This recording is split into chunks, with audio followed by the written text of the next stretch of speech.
خوش آمدید۔ اس ویڈیو میں ہم سیکھیں گے کہ ای پیڈز 2.0 میں سنگل سٹیج 2 انویلپ ٹینڈر کی ایویلویشن کیسے کی جاتی ہے۔ پروسیس شروع کرنے سے پہلے یہ جاننا ضروری ہے کہ بڈ اوپننگ کے وقت بڈرز کی فزیکل پریزنس ضروری نہیں ہوتی، کیونکہ ای پروکیورمنٹ سسٹم میں بڈز ایک بٹن کے ذریعے اوپن کی جاتی ہیں۔ اس کے بعد بڈز خودکار طور پر ایویلویشن کمیٹی کو ارسال ہو جاتی ہیں، جبکہ بڈرز کو بھی نوٹیفیکیشن کے ذریعے بڈ اوپننگ اور دیگر شرکاء کی معلومات موصول ہو جاتی ہیں۔ اب پروسیس کی طرف بڑھتے ہیں۔ بڈ اوپننگ کا وقت مکمل ہوتے ہی ایویلویشن کا عمل شروع کیا جا سکتا ہے۔ سب سے پہلے بڈ سیکیورٹی کی ویریفیکیشن کی جاتی ہے۔ اس کے لیے موصول ہونے والی بڈ سیکیورٹی سے انسٹرومنٹ نمبر لے کر سسٹم میں درج کیا جاتا ہے۔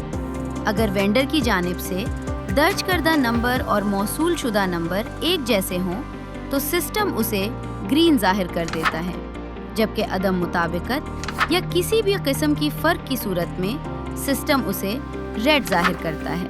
بڈ سیکیورٹی کی ویریفیکیشن مکمل کرنے کے بعد اوپن بڈز کے بٹن پر کلک کریں اور پھر یس اوپن دا بڈز کے بٹن کو منتخب کریں۔ اس کے بعد تمام کمیٹی ممبرز اپنی اپنی آئی ڈی سے لاگ ان کریں گے۔ ایز اے کمیٹی ممبر کے آپشن پر کلک کریں گے اور پھر پینڈنگ ایویلویشن کے بٹن کو منتخب کریں گے۔ اس کے بعد اس ایکٹیویٹی کو منتخب کریں جس کی ایویلویشن درکار ہے۔ ایکٹیویٹی اوپن ہوتے ہی اس میں موصول ہونے والی تمام بڈز ظاہر ہو جائیں گی۔ اب ایک ایک کر کے تمام بڈز کو ایویلویٹ کیا جائے گا۔ کسی بھی بڈ کی ایویلویشن کے لیے اس کے ساتھ موجود ایکشن بٹن پر کلک کریں۔ اس کے بعد اگلے پیج پر بڈ سیکیورٹی کے سیکشن میں ویو ریسیپٹ کے بٹن پر کلک کرنے سے وینڈر کی جانب سے اپلوڈ کی گئی بڈ سیکیورٹی دیکھی جا سکتی ہے۔ اگر بڈ سیکیورٹی کی رقم کم ہو یا کوئی اور بے ضابطگی سامنے آئے تو اس صورت میں بڈر ان ایلیجیبل ہوگا۔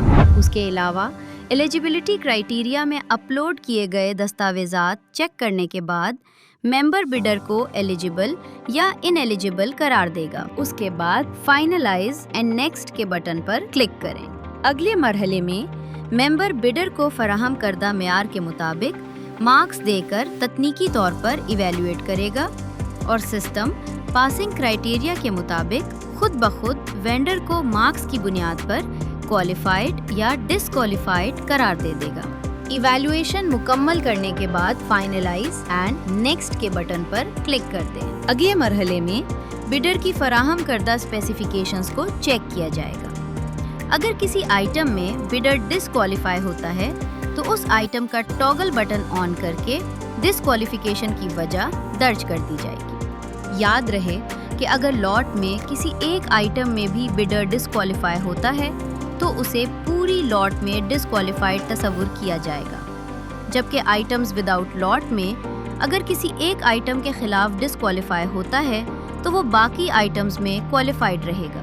یہ مرحلہ مکمل کرنے کے بعد فائنلائز اینڈ نیکسٹ کے بٹن پر کلک کریں اور اس طرح آپ کی بڈر کی ٹیکنیکل ایویلویشن مکمل ہو جائے گی۔ اسی طرح آپ نے تمام بڈرز کی ٹیکنیکل ایویلویشن مکمل کرنی ہے۔ جب تمام ممبرز تمام بڈرز کی ٹیکنیکل ایویلویشن مکمل کر لیں گے، اس کے بعد تمام ممبرز کے نتائج کنوینر کو شو ہو جائیں گے، جنہیں وہ چیک کرنے کے بعد پریپیئر رپورٹ کے بٹن پر کلک کریں گے، جس کے بعد رپورٹ پریپیئر ہو جائے گی۔ یاد رہے کہ رپورٹ پریپیئر ہونے کے بعد بھی وینڈر سائٹ پر پبلش نہیں ہوگی جب تک اس آئی ڈی سے رپورٹ کو جنریٹ نہ کیا جائے جہاں سے ایکٹیویٹی پبلش کی گئی ہے۔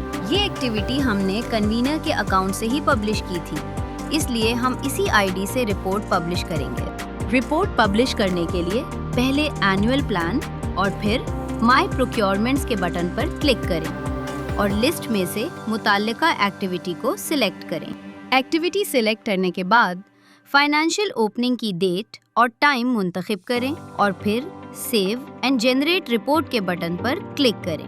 اب آپ کی رپورٹ وینڈر سائٹ پر پبلش ہو چکی ہے۔ اس کے علاوہ رپورٹ کو PDF فارمیٹ میں ڈاؤن لوڈ کرنے کے لیے ڈاؤن لوڈ ایویلویشن رپورٹ کے بٹن پر کلک کریں۔ یاد رہے کہ یہ technical evaluation report PPRA website پر پبلش کرنا ضروری ہے۔ آئیے اب فائنینشیل ایویلویشن کی طرف بڑھتے ہیں۔ فائنینشیل ایویلویشن کے لیے بھی member as a committee member per click کریں گے، پھر